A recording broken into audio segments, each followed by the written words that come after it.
Media Dialogues in 2022. On Media Dialogues today, I'm looking at the IPL. What else? It closed last Sunday, and with 2 new teams and 74 matches, this edition was played out entirely in India, unlike the last 2 seasons that had to be shifted out because of the COVID-19 pandemic. The big headline, of course, one of the 2 new teams, Gujarat Titans, led by Hardik Pandya, are champions on debut. To talk about the highs and lows this season, about this tournament that's a happy confluence of sports, entertainment, media, business, brands, and big bucks, and I'm out of breath. And of course, the media rights that are up for the next 5 years. I'm joined by Gaurav Kalra, sports journalist, Nilay Chandra, Vice President Marketing and Charging Infrastructure at Ather Energy, Saroj Panigrahi, he's the Senior VP My 11 Circle, and Editor-in-Chief of MXMindia.com, Pradyuman Maheshwari. Gentlemen, welcome to the show. And I'm going to start with you, Nilay, because, I mean, we don't have Hardik Pandya, but we saw him holding up that trophy and Ather splashed on the front of his jersey. Congratulations. Well, thank you so much. I think it's a dream come true. When we started, we hardly thought that that's the picture that we'll end up with, but luck's been on the team's side and also on our side for this association. So yeah, happy times. Gaurav, that's the cue. Happy times. What were the highs and lows of this season? And was it a given that Gujarat Titans would walk off with the trophy because of the way they performed through the tournament and ended up on top of that league table? Yeah, they definitely were the best team through the course of the tournament. So you often don't get that. But in this case, the best team at the end of the tournament, they were on 20 points. So they'd won 10 games. Out of their 14 in the league stage. And then they won both their knockout games convincingly as well. So they were the best team of the tournament. They ended up So it would have been winning. a surprise if they didn't win. If they didn't win, finally it would have been. But there was a lot of talk before the tournament began. And this is where a lot of experts get it wrong. There was a lot of talk before the tournament about whether they've structured the team right, whether they've had a good auction. Because remember, they only started with 3 drafted players and then went on to build their team. And it ended up being a dream season. Hardik Pandya is a great story. Someone who was injured before the tournament began, coming through now and becoming a contender for Indian captaincy after this. And a lot of the young boys, Shubman Gill, Rahul Tewatia, and all of these storylines. So from a storyline perspective, just beautiful. It's like the Rajasthan story from 2008. From 2008, yes. Let me just get Nilay back in here. Nilay, great association. Ather has come into the IPL this season. This is a multi-year partnership. We don't know how many years is accounted for in that multi-year. Give us a sense of what brand synergies you saw at the start when you struck this deal, and also what role affordability played. Because, you know, a new team, I guess the top teams at that point would have been very, very expensive. Sure, I think affordability, availability, everything put together. But I think even when we started, see, the genesis of us getting into IPL is about making electric vehicle a common term in households, right? While we've seen a huge surge in the category in the last year, and we thought this was the right time to take on a vehicle which can reach to most Indians, and fortunately IPL is one of them. So that was a decision on being on IPL. And obviously we looked at, should we be on the central sponsorship? Should we be associated with the team? There are some teams which have been out there who've got a proven pedigree, and then there are a bunch of new teams which are coming in. I think what struck a chord with the Gujarat Titans team was the thinking that they had when the initial discussions that we had. I think there's a huge amount of synergy in the way they approach the game. It was long-term. It was not to say that we're just going to do something in this year and get out. The conversations were long-term. The fearlessness that, you know, Hardik Pandya epitomized even before the game, I would want to call calmness, which arrived through the game, the composure that he showed. But it was about the entire team coming together and making a mark in an established field. I think that's the synergy that we thought was ideal for us to launch into the IPL. And that's how Gujarat Titans sort of became a very easy choice for us to make amongst the other available front of jerseys that were available. Are you happy that it's a multi-year? Means how many years? 3 years, 5 years? What do you have in your agreement? I think formally it's a 2 to 3 year deal, but we've never spoken between the two teams of saying hey, we're going to run away after 2 years. So I think like from the day one, the engagement is of the nature as to saying that how can we make it meaningful for both teams for a long run. But yeah, formally it's a 2+1 duty. Saroj, you sponsored or were the principal partner sponsor for another new team, that's Lucknow Super Giants. Again, a good experience. They were in the eliminator, so they went right up to the top, right? Give us a sense of how that partnership came about, and what are you seeing as the, at the end of the IPL 15, what are you looking at as what your brand and company has made of this investment? I think while the teams are new, some of the players in the teams were old timers, right? Yeah. If you think about it, they are season campaigners of IPL of the national team. So it was not a new team. It's a new team, but with players who are seasoned enough actually. Very proud with the partnership, how the partnership has got us basically this year. Very successful partnership. Proud with the team's performance basically in this IPL.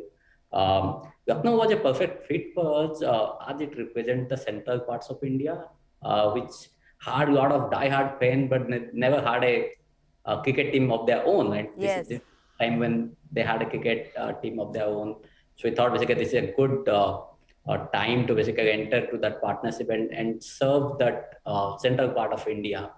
And this association has gone very well for us basically in this IPL. My 11 Circle is a fantasy gaming platform. What were your objectives for this investment, for this marketing association?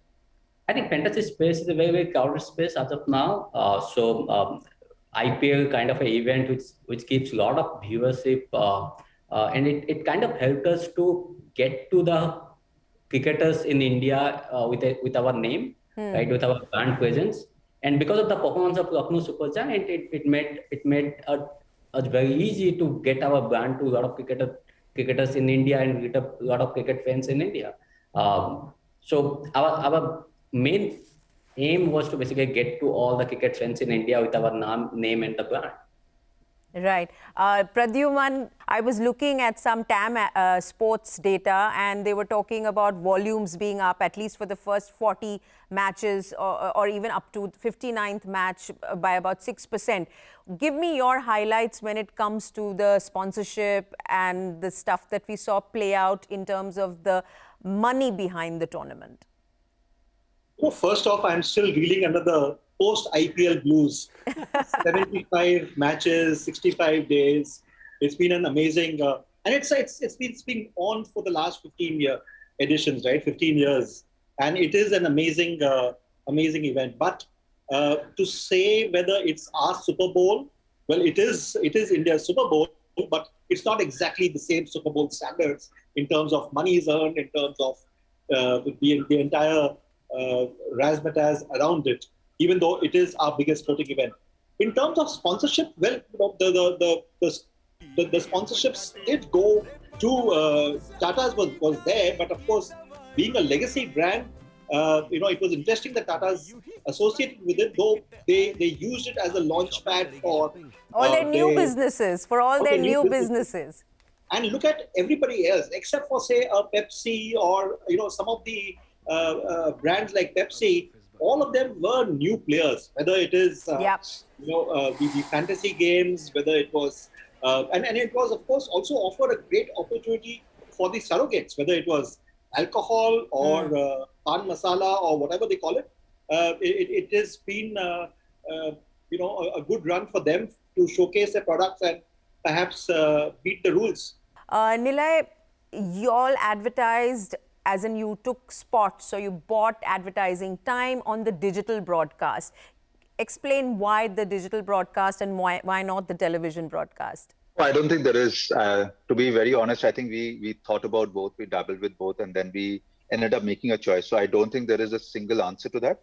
Our reason for doing that was that we were able to segment a little better by cities, by ACCs, and that's something that we wanted to do in this initial stage to make sure that for the set of audience that we want to build this awareness of EVs for, we are able to reach at a particular frequency. And all of us know that it's a very, very cluttered media.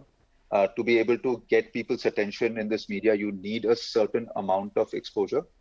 And it was more of those segmentations that made us choose a digital channel over an offline channel for this one.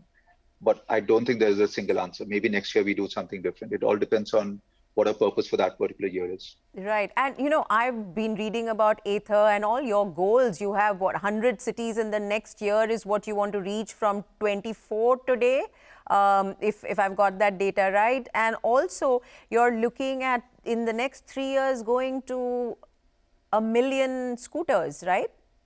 Yeah. So this kind of IPL association, explain that or just nuance that out in the context of these kind of massive goals that you have in front of you. And you're also in charge of the infrastructure, the charging grid, isn't it? Is that Aether Grid? Yeah.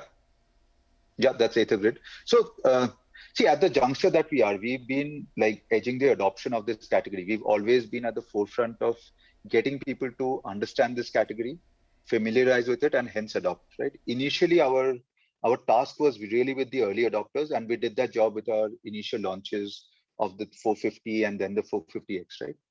Now we are at that juncture where every person who is going to buy a scooter needs to consider an electric vehicle. And if we have to make that happen, then not only that person, but even their family has to get very comfortable with the electric vehicle category. The brands around it, somebody has to take this task of making people aware of what the products are, possibilities are there, what the brands stand for, the kind of trust that you would need to associate to get on with a leader in the category. That is a task that we want to achieve through IPL. Honestly, with the kind of backlog of orders we have, it wouldn't make sense for us to have this kind of investment in this year. So it was really not about business today. It was about building the category for a long term, and through it also making the brand a household name for those 100, 150, 200 cities that we would get into in the next couple of years. While those numbers seem huge, they are still a fraction of the number of scooters that get sold out there. And so our task is really to make more scooters that are sold to be EVs. And if that is to happen, then we will automatically get to that million number. Won't be Very interesting. So category building and communicating, you know, this disruption and the future of mobility in that sense. Gaurav, let's talk a little bit more about the tournament. What were your highlights? What would you say were the highs and what would you say were the lows? I think the storylines were the highlights, Anuradha. You don't necessarily, you get those in every tournament whenever the IPL is played. But I think we did an exercise which kind of was revealing. We put together an 11 of players that are uncapped, which means they haven't actually played for India. And when we constructed that 11, we had to leave some out, which gives you a sense of the depth of talent available. And also, we looked at that team and we said, you know what, this would be a pretty good team. Well, if you actually put it out on the field to represent India, this would be a pretty good field. So, team. So, what it tells you is that the IPL is now putting out a pipeline of players, which is just exceptionally skilled and ready to play at the very top level. And which 15 years ago, when it was created, that was one of the goals. It was almost a buzzword, which now is you're seeing that being the accomplished. Fruits of that idea. Yeah, because you know, Anuradha, if you just look at a couple of stories, for instance, you look at the story of Umran Malik, hugely celebrated in that team and bowling really fast, and he's being considered an India prospect now. Now the reason for that is that he is able to get himself into a professional environment, yes, but also have the opportunity to lead the attack and be mentored by legends such as Dale Steyn. You looked at the Bangalore top order, and in the middle of that was a guy called Rajat Patidar, who was playing alongside Virat Kohli, Faf du Plessis, two guys who've captained their international team, and was being followed by Glenn Maxwell, one of the top T20 batters in the world. And he was shining in that lineup. He was in the last couple of matches that Bangalore played, he was the stand-up. Would be immense for these players, right? So and then the opportunities that would be possible. So you're now getting, yes, absolutely. So you're now getting a pipeline of players who are ready for international cricket or appear to be ready for international cricket.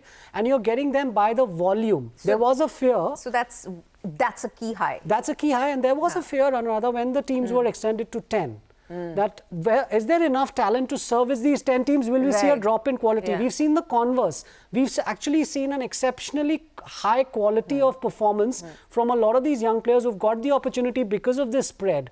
We heard there about the Lucknow team, the kid called Ayush Badoni in the first few matches, completely unheard of on the Indian circuit before this, comes in and starts smashing the best bowlers in the world. So what you are seeing now as a real plus for Indian cricket, and is this IPL ecosystem delivering a steady supply line of talent. Exceptional talent, not just talent, of exceptional talent.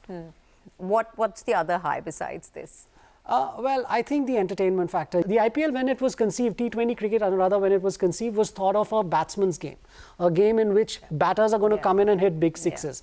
That's part of the entertainment, but now part of the entertainment is this extremely skilled bowling. For instance, there are 4 or 5 young left-arm seamers, Yash Dayal from Gujarat, who've come from Mohsin Khan from Lucknow, they're on our panel. These guys have come through bowling 140, 150 clicks, bowling very quick. So suddenly you're seeing this, we mentioned talent, and suddenly you're also seeing this explosion of skill that is able to entertain in all facets of the game. Not batting, just bowling, batting. So, fielding, and captaincy, for instance, in Hardik's case. So yeah, overall, you couldn't take your eyes off the tournament if you were into cricket even a little bit. Saroj, we noticed this year that to be able to protect from COVID-19 and yet not be a very, very restrictive bio bubble, we saw the matches limited to certain cities.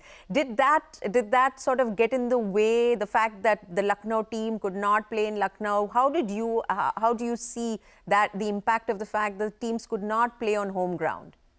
Yeah, so IPL for last few years have been a little bit hurt by the restriction of COVID, right?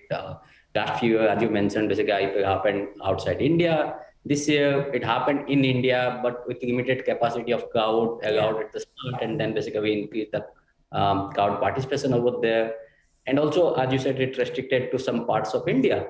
The true sense of IPL is basically you go to different parts of India, play in front of different crowds, home crowds, away crowds in India, right? That part was missing in this IPL. And it also limited the activities that you could do as a sponsor, isn't it? Yeah. So obviously it gets hampered a little bit, but then you can't fight with COVID, right? So with COVID around, you can only do whatever is safe for players, for basically organizer, everybody. Right. So we would like to basically next year have a IPL which is around different cities with home crowd, with away crowd, right? That would be great. But this was much better than the previous IPLs which happened outside India. Yes. Gaurav, talk about the 2 marquee teams that ended up at the bottom of the table. Yes. Like, that would be a low if you look at it from their perspective and the perspective of their fans. Two most valuable brands, past champions, at the bottom of the table. What happened here on the field? But that is, in a way, the beauty of the tournament. In the way the construct of the tournament allows for those sorts of things to happen. In fact, one of the good things about the IPL is the fact that there is a salary cap. There was a new auction this time around, so it allowed for certain retentions from teams, but they couldn't keep all the players that they wanted. For instance, Mumbai could not keep Hardik Pandya, which allowed Hardik Pandya to go to Gujarat and do what he did. For example, KL Rahul was at Punjab, but was drafted by Lucknow. So as a result, there's an even spread of talent, and it can allow for these things to happen. While Mumbai ended virtually at the bottom, in fact, they were at the bottom of the table, they end the season with a lot of hope because finally they discovered players in that process who can be part of their journey going forward. I think this is the journey of a franchise in a tournament of this kind, that you will see victories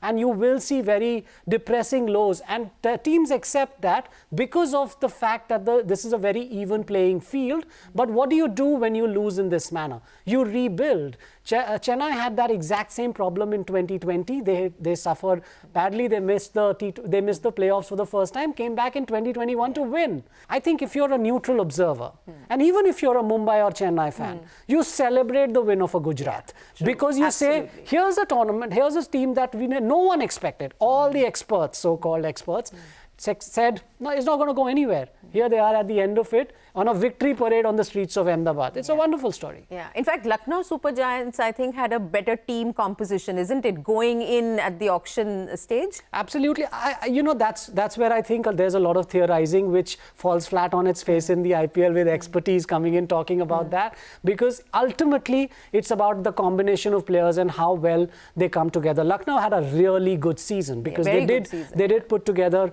a very strong team and they were led quite well. Gautam Gambhir was an integral factor as mentor of that team, and they were able to perform to a very high level. In fact, Anuradha, if they had actually had the finish had gone a little bit better for them, they would have finished in the top 2. And that allows you the opportunity to have another shot at the final. They missed that, but they'll come back strong next year again. They'll come back strong next year. Pradyuman, what are you making of this almost 30% and more perhaps drop-off that we saw in television broadcast ratings? First of all, we need to respect what ratings are, and ratings are finally not necessarily indicative of everything. Having said that, the ratings could fall season to season depending on what the factors are. I am not too particularly perturbed about that because it is still very large numbers. They may not be as high as the previous years, but it's still very high numbers, and I think it's not something to worry about. What do you anticipate in the next week, 10 days, 15 days, where we are going to be looking at what the final bid amount will be for the next set of 5-year media rights to the IPL? Do you see it going through the roof, and do you see the ratings drop have any impact on what that figure might be? There are some naysayers, I must tell you, that who are happy with the ratings drop because it kind of helps temper expectations of the BCCI. But having said that, you have 2 bids. One is digital, and the other is linear television. And I think it's going to be very interesting. You have the big boss of them all back in the field, Uday Shankar, who led the very huge bid of last year. So I'm sure it's going to be very interesting. Very interesting. In fact, it might be as exciting as some of the matches that are played out on the field. Gaurav, are you going to be watching the auction? Is it going to be made public, you think? Do you think we'll be able to see it? Yeah, I think I think it's a reflection of the strength of where the property is going, and also where the ecosystem's moving. When you looked at the IPL at its inception, the digital play was a very, very limited play. It became a much more significant play in the last right cycle. And it's only natural in the way that we are consuming content now, and most people are watching this program perhaps on a mobile phone rather than a television set. So I think it's only a reflection of the times that we are going to get an enhanced digital play. It's not going to surprise me at all. But yeah, watching very closely. Watching very closely. Saroj, your final thought on the IPL before I close with Nilay? Yeah, so coming back to the question, Anuradha, I think also the TV viewership might have gone down because a lot of the people are now out, not in home, not in quarantine, right? So they are going to office. So the consumption of cricket might have changed from TV to digital to basically quick birds, quick info kind of mediums, right?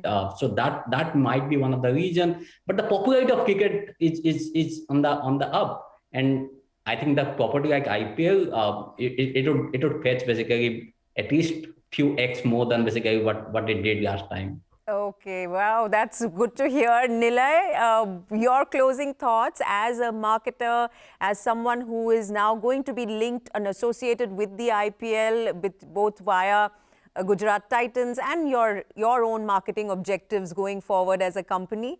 What are your closing words? See, IPL is a festival, if not a religion, right? So I don't see a chance where people don't join every year in this festival, right? The nature is going to change. People are going to indulge it in a different manner. And what IPL can do to brands is not limited to the amount of viewership that happens live. It is also a lot about how many people are watching highlights, how many people are interacting about it on the social channels, how many people are consuming that content, on YouTube or otherwise, or having conversations around it, right? I think gone are those days where brands could only get impact from associations just by virtue of a 30-second ad that they could show.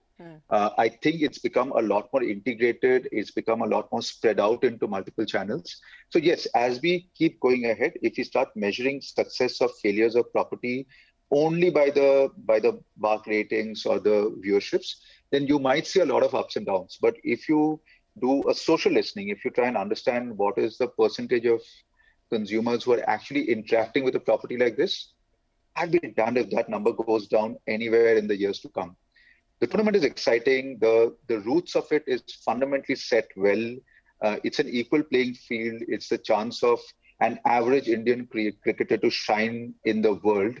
That's a story that I think Indians would root on for years to come. So that's my view about the IPL. The association that we have is something, as I said, that we look at long term. A win, a loss, a TVR high or a low doesn't change what an association with a franchise or an IPL can do to a brand. It's how brands look at these properties and how they leverage it for themselves. So that's my view. Well put. I think anybody watching this, whether it's all the competitors who are going to be bidding for those rights or the BCCI or the franchise owners, will feel very good to hear your closing words, Nilay. All very positive and very optimistic about what the IPL will offer even going forward. Thank you very much, gentlemen, for joining us. Nilay, Saroj, Pradyuman, all the very best. Gaurav, thank you as usual. Always my go-to person for sports. Thank you. Thank you very much for watching. Catch another conversation on Media Dialogues and watch out for us next week.